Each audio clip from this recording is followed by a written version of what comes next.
Eddy Sendi Bucyangalumba bantu leero bamumaze akajjanja ndowooza taliddamu kwogera ku linnya Bobi Wine olwatuuse Eddy Sendi ng'agamba nti oluyimba lwa His Excellency Bobi Wine lwe yafulumizza ne King Saha Nubia Nili terwanyumye era yagambye mbu oluyimba lwabadde terunyumaamu wadde. Ng'amaze okwogera bino abantu ku social media bamuweereddewo level era ne bamugamba nti oluyimba terwabadde lwa kuzinira mu ndongo, oluyimba lwabadde lwa message ate message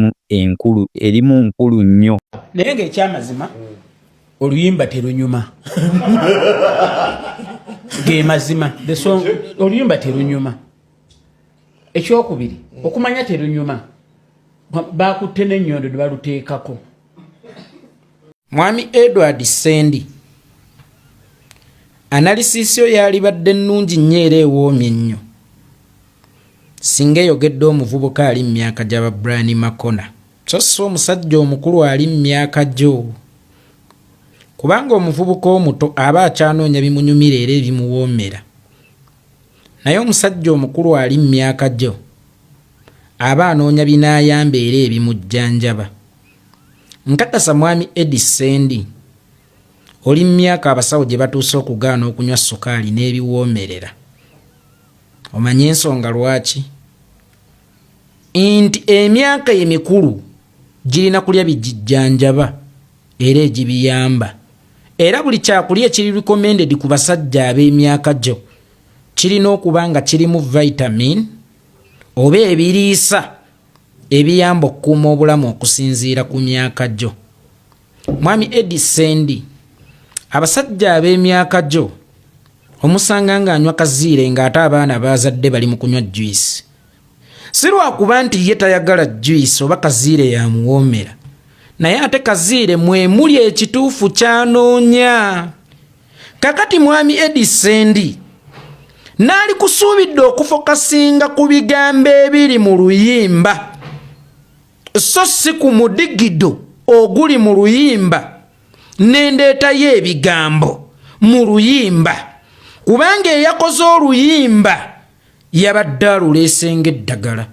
Teyalusuubiddemu awaadi yonna, teyalusuubiddemu booking yonna,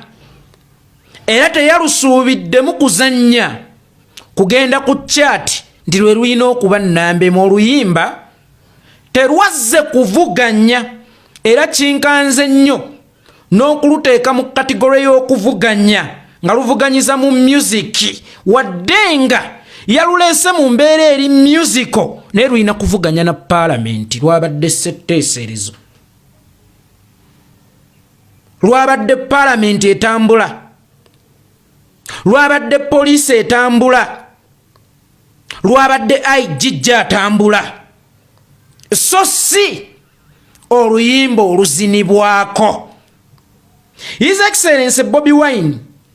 ngenda mmutuuma ng'omusawo ajjanjaba Uganda eno endwadde ebulako akatono nnyo okukutuka. Siwaliyo musawo ateeka juice mu ddagala ng'agenda oddikuba omulwadde.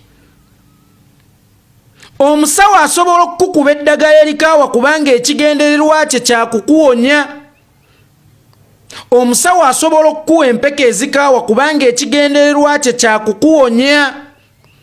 Then abajja okulaba omulwadde bo bakkirizibwa okuleeta juice ate era ebiseera ebisinga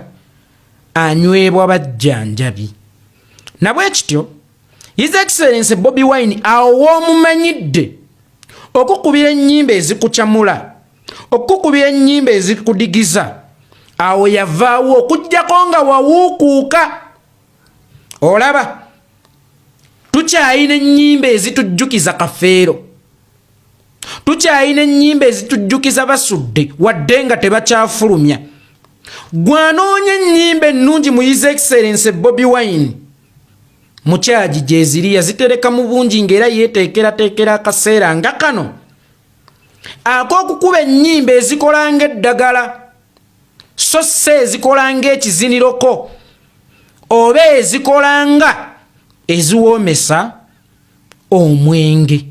ddayo mu nnyimba za His Excellency Bobi Wine enkadde ezaamukumanyisa ezaamukwagaza wadde nga tomwagala n'ogaana ekisajja kiyimba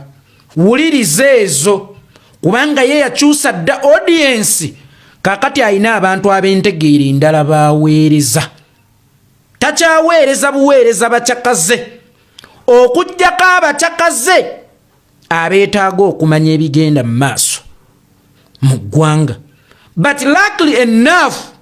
ennyimba enkadde zikyaliyo mwakayivu genda owulirize ezo mu kaseera kano ffe ennyimba tuzikozesanga emmundu oba ekyokulwanyisa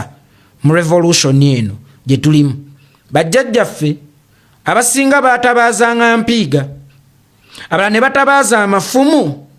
abalala ne batabaaza engabo ku mulembe guno waliwo n'enkola y'okutabaaza olutamba His Excellency Bobi Wine mutabaazi eyatabaazizza olutamba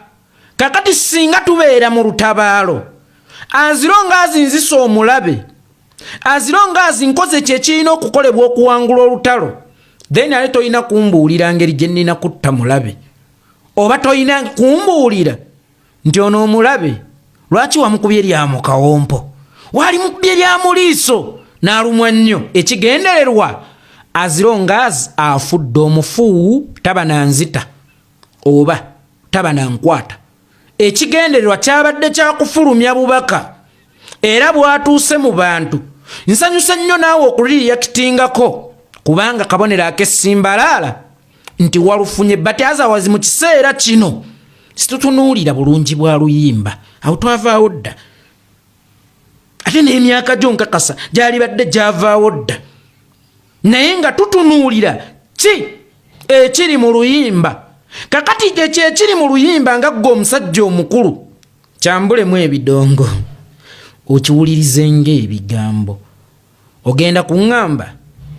nti nze ndi music analyst ekintu kyonna ekitali musical mba nina okukikuba bwaba badde tayagala tukikube yali kitadde mu katabo gwawo wakaanalayizinga obutabo bumeka wootudde era obutabo buddusa message mmeka ogendeera kugamba tandi akatabo kawangaala ko tekavaawo lubeerera na lubeerera omulwadde tumujjanjaba okusinziira ku sipiidi y'obulwadde obumuluma and if you need to hide something here in Africa put it in writing abafirika temuli bangu bakusoma wabula abafirika muli bangu bakuwulira oba okuwuliriza yensonga lwaki ne pano yammwe eyo ekola analysis ku music netekola analysis ku biwandiike watiifu nga gwe nabadde nnoonya okola analysis eyo nga bw'ogikoze n'oluvannyuma kidduse omuntu atuuke ku bubaka era njagala okusooka okwebaza weebala okutuyambako okututambulizaako obubaka buno okutuuka ku bannayuganda oba tukolera akalango ak'obubaka buno bw'olowooza nti buli mu luyimba wadde nga si luyimba obubi bw'oluyimba okozesezza ggwe ebipimo ky'okubupima okulupima era yeggwe benchmark kwe tuyina okupimira ebijjudde n'ebitajjudde mizaani yo tewagiteza amayinja kubanga bangi abatega amayinja mizaani nga woogulidde kiro waakiri alwana akusaleko nga grams 10 singa tubeera ku kyalo nga tuyinako mizaani emu tulondalera bumwanyi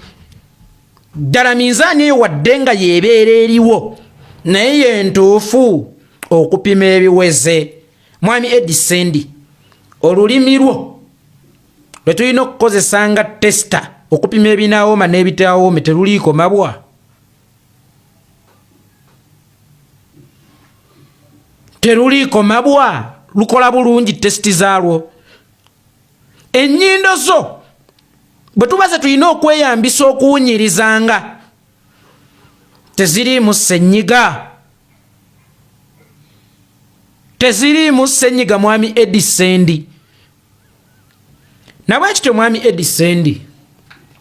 ebiseera ebisinga bw'obanga okola analysis ku kiyiiye ky'omuntu mu perspective mwonna mw'obeera ogikoledde, sooka weebuze ye yabadde ayagala ki? Kubanga kya buswavu nnyo we ba-analyzingira Bebekulu circumference, we ba-analyzingira awujja kiwojjolo kya Zuwena. Sigaye nti Bebekulu nkuyingidde ssebe era